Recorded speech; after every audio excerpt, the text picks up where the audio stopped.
ദേവന്മാർ വിഷ്ണുവിനോട് ഇങ്ങനെ പറഞ്ഞു.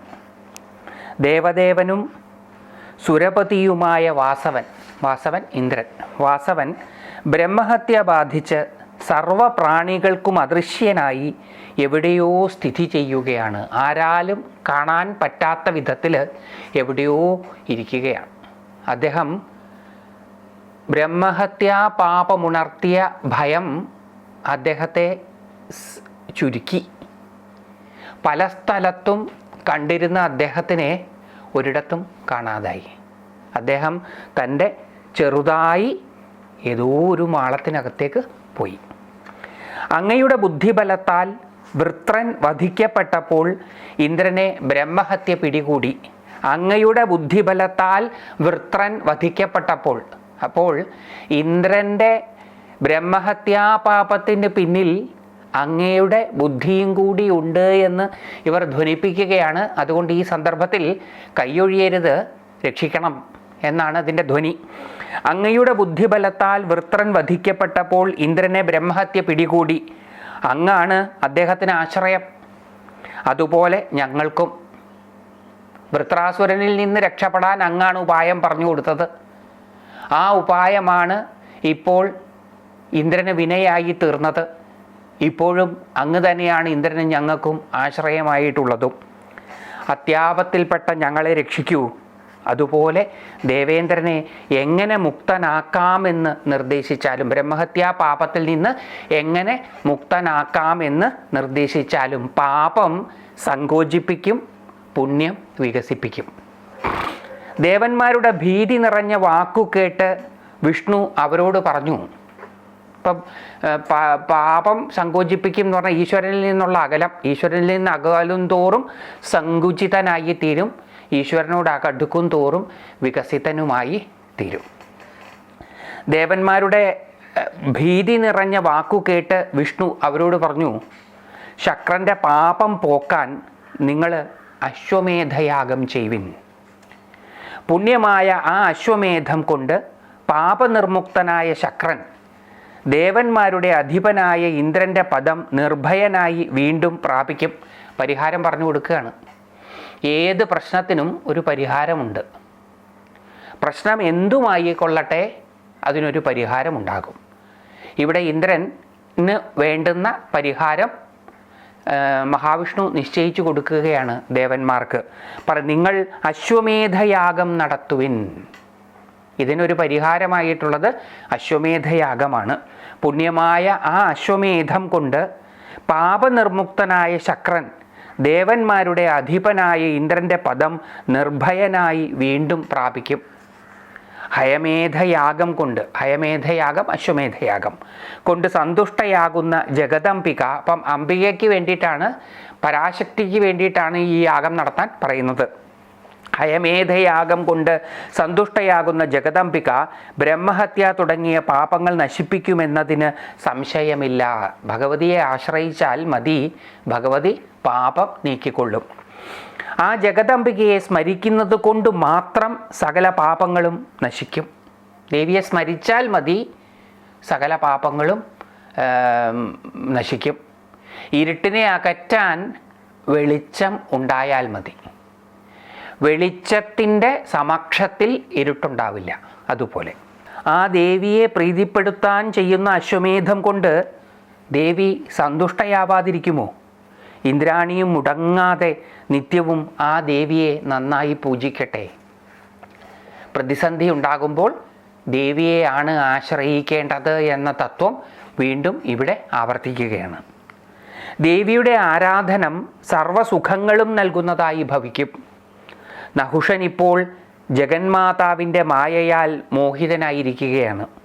ദേവന്മാരെ അവൻ സ്വകൃതമായ പാപം കൊണ്ട് തന്നെ നാശം പ്രാപിച്ചുകൊള്ളും. സ്വകൃതമായ പാപം കൊണ്ട് തന്നെ നാശം പ്രാപിച്ചുകൊള്ളും.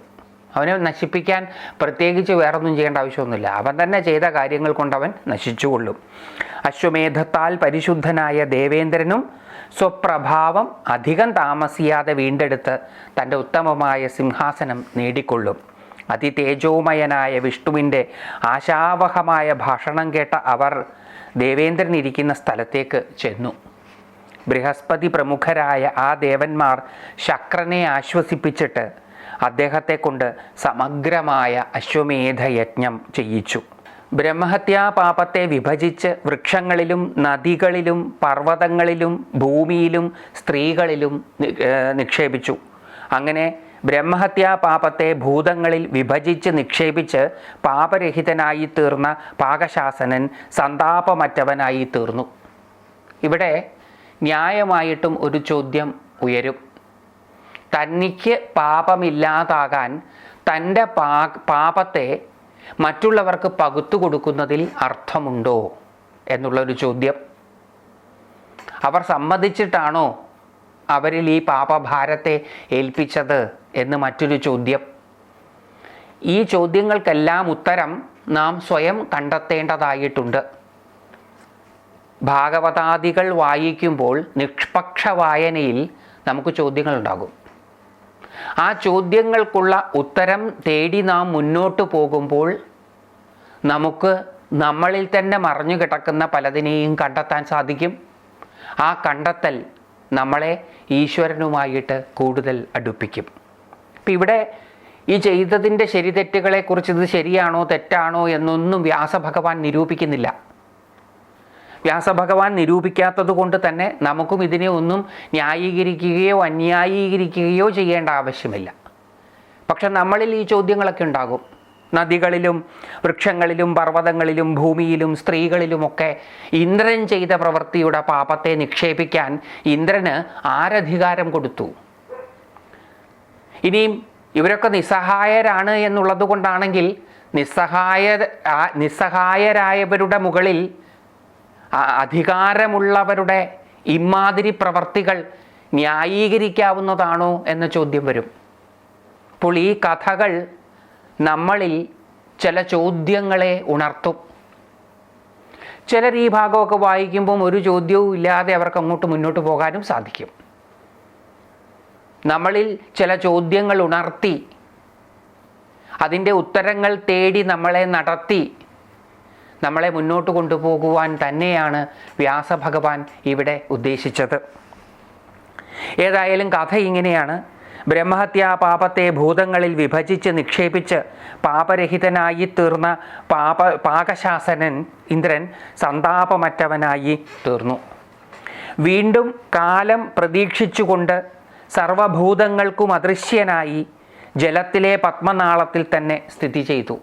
പുണ്യവാനായി കഴിഞ്ഞെങ്കിലും അദ്ദേഹം കൃത്യമായ സമയം വരുന്നത് വരെ കാലം പ്രതീക്ഷിച്ചുകൊണ്ട് സർവഭൂതങ്ങൾക്കും അദൃശ്യനായി, എല്ലാവർക്കും അദൃശ്യനായി ജലത്തിലെ പത്മനാളത്തിൽ തന്നെ, താമരത്തണ്ടിനകത്ത് തന്നെ സ്ഥിതി ചെയ്തു. അത്ഭുതകരമായ ആ കാര്യം നിർവഹിച്ച ശേഷം ദേവന്മാർ സ്വസ്ഥാനത്തേക്ക് മടങ്ങി.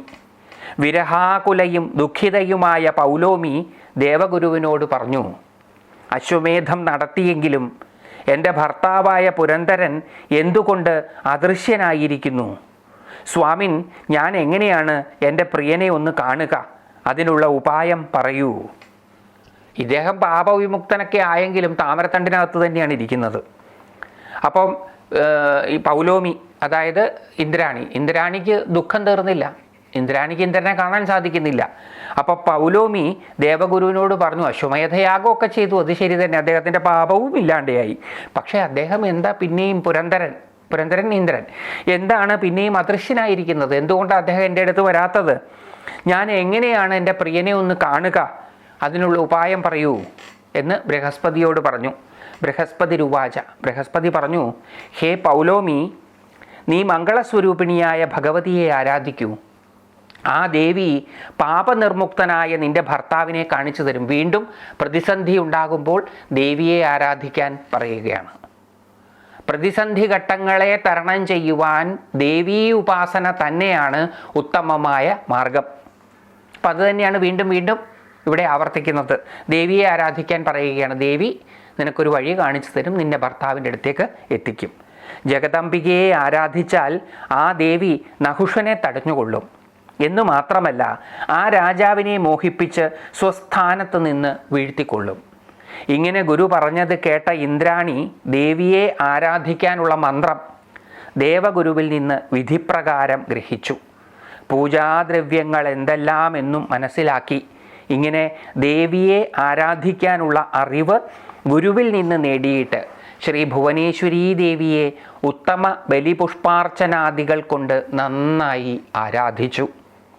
മറ്റു ഭോഗസാധനങ്ങളെല്ലാം വേണ്ടെന്നു വെച്ചു. ബാക്കിയുള്ള സുഖങ്ങളെല്ലാം ഉപേക്ഷിച്ചു.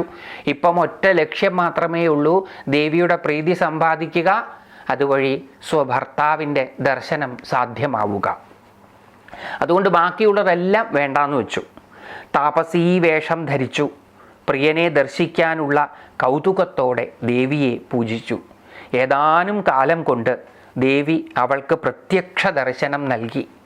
സൗമ്യരൂപിണിയും വരപ്രദയും ഹംസവാഹിനിയുമായി, കോടി സൂര്യന്മാരെ പോലെ പ്രകാശിക്കുന്നവളായി, കോടി ചന്ദ്രന്മാർക്ക് തുല്യം സുശീതളയായി, കോടി മിന്നൽ പിണരുകൾക്കൊപ്പം ശോഭയുള്ളവളായി, 4 വേദങ്ങളോട് കൂടിയവളായി, കൈകളിൽ പാശം, അങ്കുശം, വരം, അഭയം എന്നിവ ധരിക്കുന്നവളായി, പാദം വരെ നീണ്ടുകിടക്കുന്ന സ്വച്ഛമായ മുത്തുമാല ധരിച്ചവളായി, പ്രസന്നവദനയായി, പുഞ്ചിരിക്കുന്നവളായി, ത്രിനേത്രയായി, ബ്രഹ്മാവ് മുതൽ കീടം വരെയുള്ള പ്രാണി സമൂഹത്തിൻ്റെ മാതാവും കരുണാസമുദ്രവുമായി, അനന്തകോടി ബ്രഹ്മാണ്ടങ്ങളുടെ നായികയും പരമേശ്വരിയുമായി, സൗമ്യവും അനന്തവുമായ രസം നിറഞ്ഞ സ്തനദ്വയത്തോടു കൂടിയവളായി, സർവേശ്വരിയും സർവജ്ഞയും അക്ഷരബ്രഹ്മസ്വരൂപിണിയുമായി ദേവി അവൾക്ക് ദർശനം നൽകി. ഭുവനേശ്വരിയെയാണ് ഈ വർണ്ണിച്ചത്. ഈ ഭുവനേശ്വരി ദശമഹാവിദ്യകളിൽപ്പെട്ട ഒരു മഹാവിദ്യയും കൂടി ആണ്. അപ്പോൾ ഈ ഭുവനേശ്വരി ഈ ഇന്ദ്രാണിക്ക് പ്രത്യക്ഷ ദർശനം കൊടുക്കുകയാണ്. ആ ദേവി പരിശ്രാന്തയായ ശക്രപത്നിയോട് സന്തുഷ്ടയായി പറഞ്ഞു.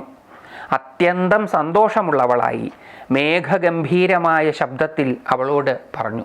പ്രത്യക്ഷപ്പെട്ടു, അവളോട് സംവദിച്ചു. ദേവി വാച, ദേവി പറഞ്ഞു, ഹേ ശക്രപത്നി, ഹേ സുന്ദരി, ഇഷ്ടമുള്ള വരം ചോദിച്ചുകൊള്ളൂ.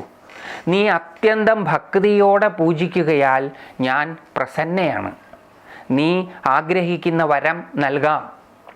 അതിനു വേണ്ടി വന്നിരിക്കുകയാണ് ഞാൻ. എൻ്റെ ദർശനം സ്വാഭാവികമായും ലഭിക്കുന്നതല്ല. അനേക കോടി ജന്മങ്ങളിലെ പുണ്യപരിപാകം കൊണ്ടേ അത് ലഭിക്കൂ. ഇങ്ങനെ ദേവി അരുളി ചെയ്തത് കേട്ട ആ ഇന്ദ്രാണി നമസ്കരിച്ച് മുന്നിൽ നിന്നുകൊണ്ട് പറഞ്ഞു. ആ ചക്രപത്നി പ്രസന്നയായ പരമേശ്വരീ ദേവിയോട് പറഞ്ഞു, അമ്മേ, പരമദുർലഭമായ ഭർത്തൃദർശനമാണ് ഞാൻ ആഗ്രഹിക്കുന്നത്. എനിക്ക് ഇപ്പോൾ ആകെ ഒരാഗ്രഹമേ ഉള്ളൂ, എൻ്റെ ഭർത്താവിനെ കാണുക എന്ന്. നഹുഷനിൽ നിന്നുള്ള ഭയം ഇല്ലാതാവണം, സ്വന്തം പദവി ലഭിക്കുകയും വേണം. ദേവി വാച, ദേവി പറഞ്ഞു, നീ ഈ ദൂതിയോടുകൂടി മാനസ സരസിലേക്ക് പോകണം. വിശ്വകാമ എന്ന പേരിൽ എൻ്റെ മൂർത്തിയെ അവിടെ പ്രതിഷ്ഠിച്ചിട്ടുണ്ട്. ദുഃഖിതനും ഭയവിഹ്വലനുമായ ശക്രനെ നിനക്കവിടെ കാണാം. ഏതാനും കാലം കൊണ്ട് രാജാവായ നഹുഷനെ ഞാൻ മോഹിപ്പിച്ചു കൊള്ളാം. നീ സ്വസ്ഥയായിരുന്നു കൊള്ളൂ. നിന്റെ ആഗ്രഹം ഞാൻ സാധിക്കുന്നുണ്ട്.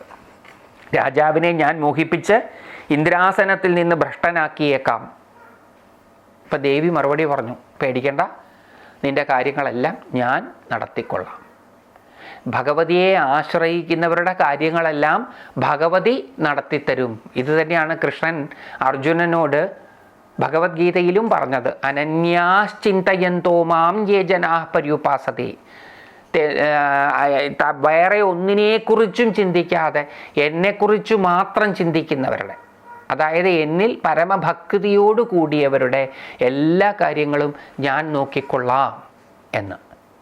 അത് ഇവിടെ ദേവിയും ആവർത്തിക്കുകയാണ്, ആശ്രയിക്കുന്നവരെ രക്ഷിച്ചു കൊള്ളാം എന്ന്.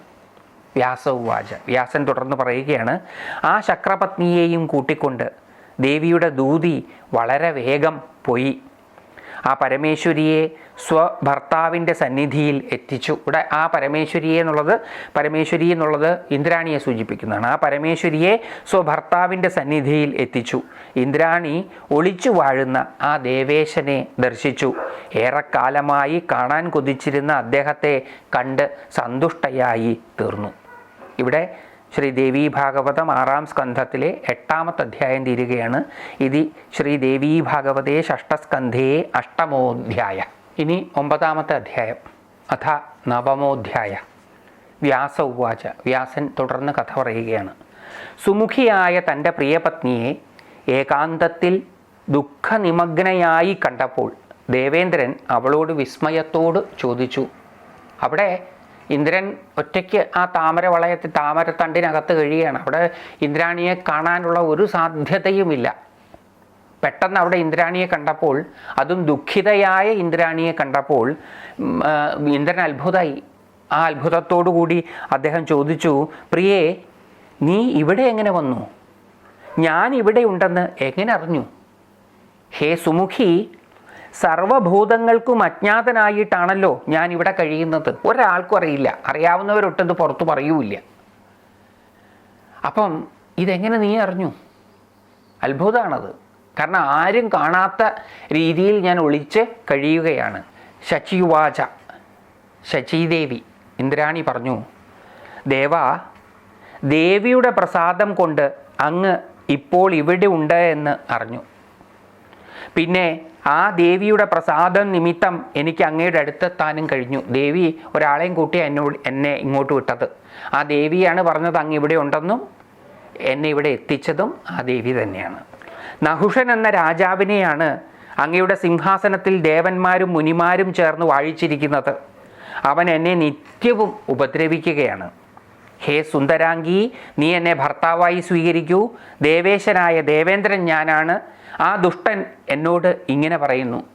ഇങ്ങനെ പറഞ്ഞ് എന്നെ നിത്യവും ഉപദ്രവിക്കുകയാണ്. ശത്രുവീര്യം കെടുത്തുന്നവനെ, ശത്രുവിൻ്റെ വീര്യം കെടുത്തുന്നവനെ, ഞാൻ എന്ത് ചെയ്യട്ടെ? നഹുഷൻ്റെ ബുദ്ധിമുട്ട് വല്ലാതാണ്. എനിക്കൊരു നിവൃത്തിയുമില്ല. ഇന്ദ്രോവാച. ഇന്ദ്രൻ അതിന് മറുപടി പറഞ്ഞു, അവിചാരിതമായിട്ട് എനിക്ക് കാലം പ്രതീക്ഷിച്ച് കഴിയേണ്ടി വരുന്നിരിക്കുന്നു. സമയമാകുന്നത് വരെ ഇന്ദ്രാണി ഇങ്ങനെ ഇരുന്നേ പറ്റൂ. അതുകൊണ്ട് ഭദ്രേ, നീയും മനസ്സിനെ അടക്കിക്കൊണ്ട് കഴിയൂ.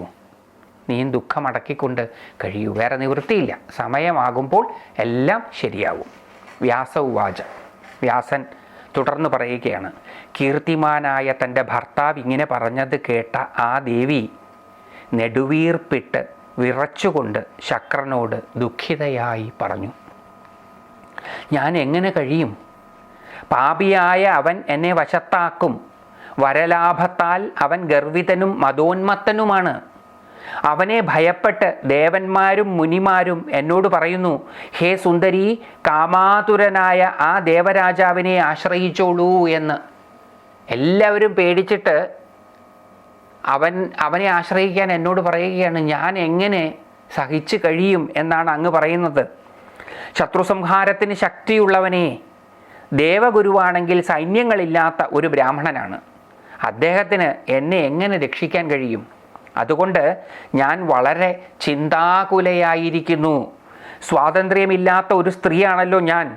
വിഭോ, വിധി വിപരീതമായിരിക്കെ അനാഥയായ ഈ ഞാൻ എന്തു ചെയ്യും? തൻ്റെ നിസ്സഹായത തൻ്റെ ഭർത്താവിൻ്റെ മുമ്പിൽ അവതരിപ്പിക്കുകയാണ് ദേവി. അങ്ങയെപ്പറ്റി മാത്രം ഓർത്തുകൊണ്ടിരിക്കുന്ന പതിവ്രതയായ സ്ത്രീയാണ് ഞാൻ, കുലടയല്ല. എനിക്ക് ആശ്രയിക്കാനോ ദുഃഖിതയായ എന്നെ രക്ഷിക്കാനോ ആരുമില്ല അവിടെ. അതുകൊണ്ട് എന്നോട് സമയമാകുന്നത് വരെ കാത്തിരിക്കാൻ പറഞ്ഞാൽ ഞാനത് എങ്ങനെ അനുസരിക്കും? ഇന്ദ്ര ഉവാച.